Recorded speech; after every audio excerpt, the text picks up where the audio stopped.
de acá a 10 años? Vieron que hay muchos estudios de mercado que dicen que las profesiones actuales van a desaparecer. De hecho, es cierto, no va a haber más abogados como los conocemos, ni periodistas como los conocemos.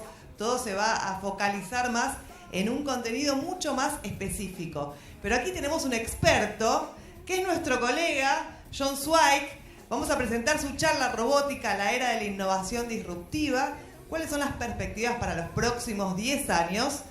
Y les cuento que Joan es innovador tecnológico, emprendedor, autor, docente y speaker, gerente de marketing para Latinoamérica de Maytronics, y hoy coordina el Centro de Divulgación Tecnológica de la Facultad de Ingeniería de la UADE. Además, es columnista de tecnología de diversos medios.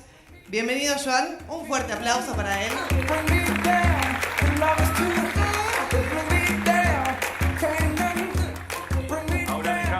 Me cambio de sombrero para compartir con ustedes un poquito las visiones del mundo de la robótica y las perspectivas para el corto y mediano plazo. Como comentó Irina y como estuvimos viendo a los speakers de lujo al principio y contextualizando un poquito las tecnologías que están marcando un antes y después en la vida cotidiana, vamos a hablar puntualmente de robótica. Del año 2005 entra al país el primer robot doméstico a la Argentina, que es el Dolphin, el robot que limpia piscinas de natación. Hoy en día yo dirijo, como comentó Irina, el departamento de marketing de la compañía para Latinoamérica. Desde Buenos Aires manejamos la operación para toda Latinoamérica.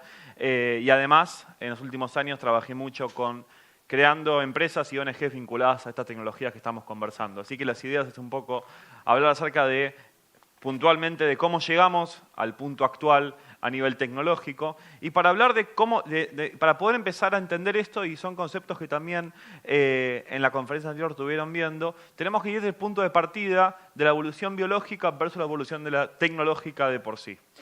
El tamaño del cerebro del ser humano, el cerebro del ser humano en general es el mismo de la prehistoria en cuanto a masa muscular. Sin embargo, la tecnología como motor de cambio social permitió muchísimos avances en cuanto al bienestar social. Empezó a permitir duplicar la expectativa de vida, empezó a permitir reducir niveles de mortalidad infantil. Con inventos como por ejemplo Internet empezamos a democratizar el acceso a la información, o la computadora personal empezó a convertirse cada vez más en esta máquina que potencialmente pueda crear cada vez más cosas.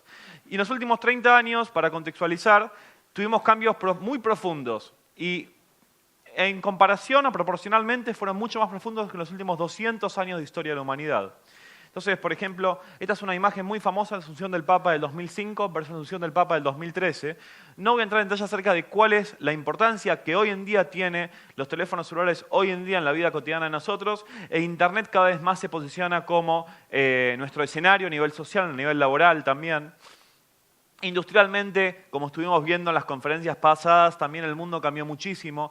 Uso consciente de recursos, automatización laboral, son cosas que ya estamos palpando en el hoy, y que hay casos puntuales de trabajo en el país y en la región que empiezan a palpar las transformaciones que se van a empezar a vivir en el corto y mediano plazo de los próximos años. Y la tecnología, otra vez, es un resultado también que en el siglo XX la computadora personal, ideada por Alan Turing a finales de la Segunda Guerra Mundial para poder descifrar el código Enigma, este padre de la computación moderna, fue la responsable de este proceso de masificar el poder hacer, e Internet como esta primera red de computadoras interconectadas, estos dos grandes hitos del siglo XX. Pero en este incipiente siglo XXI empezamos a ver algunas tecnologías que vamos a cubrir en el evento de hoy, que empiezan a traer muchas preguntas y muchos posibles escenarios usando la tecnología, como por ejemplo Bitcoin, como por ejemplo empresas como SpaceX que trabajan en lo que es transporte aeroespacial.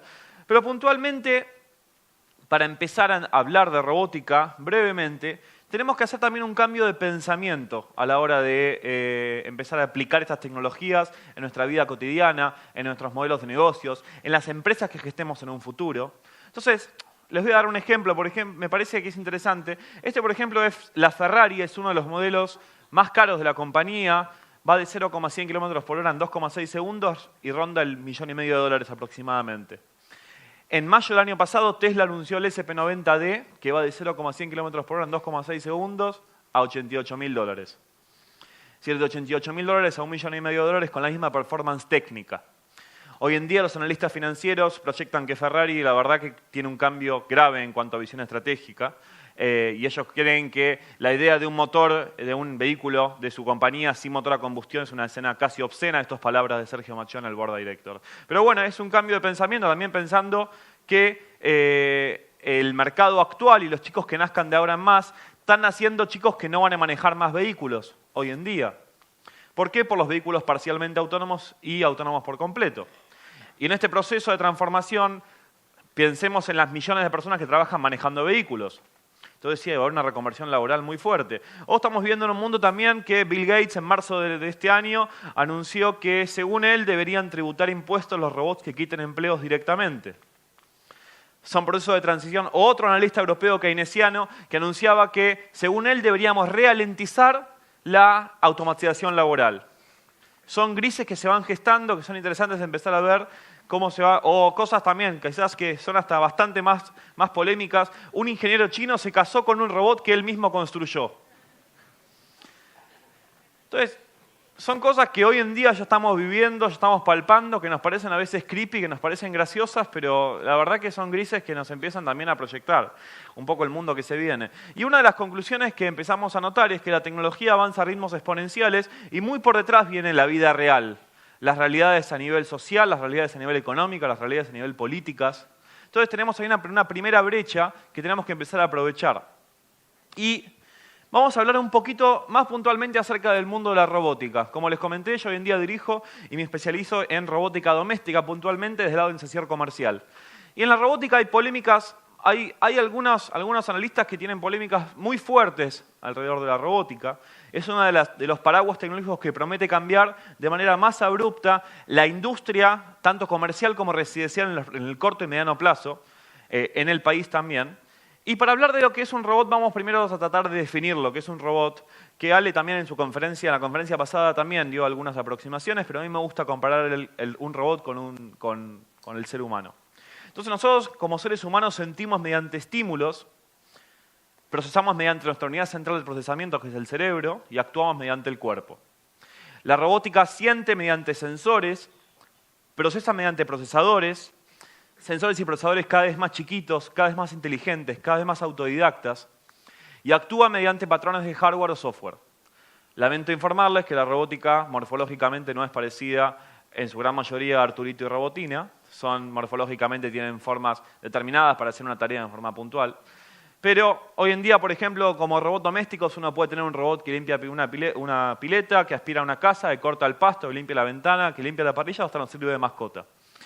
Pero lo importante a comprender con este tipo de productos, que otra vez morfológicamente cumplen una función determinada, es que cuando llega un robot a una industria es porque ejecuta una tarea decenas de veces de forma más eficaz que un ser humano.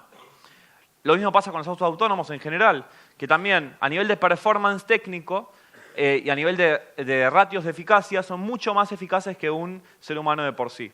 Y también hay robots que son también no tan inofensivos, como por ejemplo todo lo que es el fenómeno de robótica militar, en ese sentido. Entonces son áreas que van a aplicar a un montón de industrias. Y otra vez, la robótica está presente en muchas áreas de nuestra vida cotidiana que a veces no somos conscientes. Vehículos autónomos en general, naves no tripuladas, robótica experimental, robótica industrial, robótica de servicio en sí. Hay un montón o por ejemplo, robótica que también son plataformas de inteligencia asistida intangibles. Este, por ejemplo, es un proyecto que se llama mysecond.com. Es un asistente virtual híbrido que uno lo contrata por horas y le permite hacer tareas como si fuera un asistente personal.